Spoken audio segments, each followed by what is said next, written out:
नमस्कार शेतकरी मित्रांनो, आपल्या हक्काच्या चॅनलवर तुमचं मनापासून स्वागत आहे.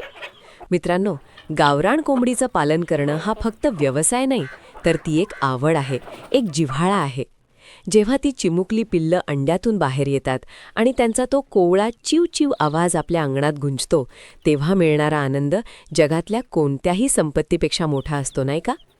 पण हा आनंद टिकवण्यासाठी त्या जीवाची सुरुवातीला आईसारखी काळजी घ्यावी लागते. आज मी तुम्हाला माझ्या या छोट्या पिल्लांचं संगोपन मी कसं करतो, त्यांना कशी वाढवतो, याची माझी अनुभवसिद्ध पद्धत सांगणार आहे. चला तर मग सुरू करूया. मायेची ऊब, उष्णता व्यवस्थापन. माझ्या अनुभवानुसार पिल्लांच्या वाढीसाठी सर्वात पहिली आणि महत्त्वाची गोष्ट म्हणजे ऊब.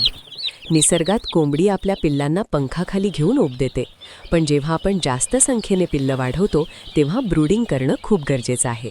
पिल्लं जन्माला आल्यानंतर पहिले 15 ते 20 दिवस त्यांना स्वतःच्या शरीराचं तापमान नियंत्रित करता येत नाही. मी काय करतो तर पिल्लांसाठी एक गोलाकार जागा बनवतो आणि त्यात गरजेनुसार 100 किंवा 200 वॅटचा बल्ब लावतो. इथे एक सोपं गणित लक्षात ठेवा. जर पिल्लं बल्बच्या खाली एकमेकांना चिकटून बसली असतील तर त्यांना थंडी वाजतीये, आणि जर ती बल्बपासून खूप लांब पडारी असते तर उष्णता जास्त होतीये. पिल्लं जेव्हा आरामात सगळीकडे खेळत असतील तेव्हा समजावं की त्यांना हवी तशी मायेची ऊब मिळत आहे. दुसरी महत्त्वाची गोष्ट म्हणजे पोटाची भूक. पिल्लं बाहेर आल्यावर पहिल्या 24 तासांत मी त्यांना फक्त गुळपाणी देतो. यामुळे त्यांची पचनशक्ती साफ होते आणि अंगात तरतरी येते. त्यानंतर सुरुवातीचे 10-12 दिवस मी त्यांना बाजारात मिळणारे चिक स्टार्टर किंवा मक्याचा अतिशय बारीक भरडा देतो. लक्षात ठेवा, पिल्लांची वाढ या सुरुवातीच्या दिवसातल्या आहारावरच अवलंबून असते. त्यांना दिवसभर ताजं आणि स्वच्छ पाणी देणं विसरू नका. मी पाण्यात अधूनमधून लसूण किंवा हळद टाकतो, ज्यामुळे त्यांची रोगप्रतिकारशक्ती नैसर्गिकरित्या वाढते. तिसरी आणि शेवटची टीप, स्वच्छता हीच सुरक्षा. गावरान पिल्लं काटक असतात, पण घाणीमुळे त्यांना आजार होऊ शकतात. पिल्लं ज्या ठिकाणी राहतात त्या खाली टाकलेला भाताचा कोंडा किंवा लाकडाचा भुसा म्हणजे लिटर नेहमी कोरडा असावा. जर तो ओला झाला तर लगेच बदलून टाका. ओलसर जागेत जंतू वाढतात आणि पिल्लं मरू शकतात. तसंच रात्रीच्या वेळी उंदीर किंवा मांजरांपासून या चिमुकल्यांचं रक्षण करणं हे एका शेतकऱ्याचं सर्वात मोठं कर्तव्य आहे.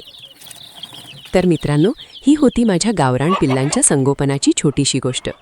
जेव्हा ही पिल्लं मोठी होतात आणि धष्टपुष्ट होऊन अंगणात बागडतात तेव्हा केलेल्या कष्टाचं चीज झाल्यासारखं वाटतं. मला खात्री आहे या माहितीचा तुम्हाला नक्कीच फायदा होईल. जर तुम्हाला हा व्हिडिओ आणि माझी माहिती मनापासून आवडली असेल तर आत्ताच या व्हिडिओला लाईक करा. आणि हो, गावरान कुक्कुटपालनातील अशाच मोलाच्या माहितीसाठी आणि आपल्या काजळे ॲग्रो फार्मला भाग होण्यासाठी खाली दिलेलं लाल रंगाचं सबस्क्राईब बटन नक्की दाबा आणि बेल आयकॉन प्रेस करा. तुमचं एक सबस्क्रिप्शन मला नवीन व्हिडिओ बनवण्यासाठी खूप ताकद देतं. भेटूया पुढच्या व्हिडिओमध्ये एका नवीन विषयासोबत. तोपर्यंत काळजी घ्या, आनंदी रहा. जय जवान, जय किसान.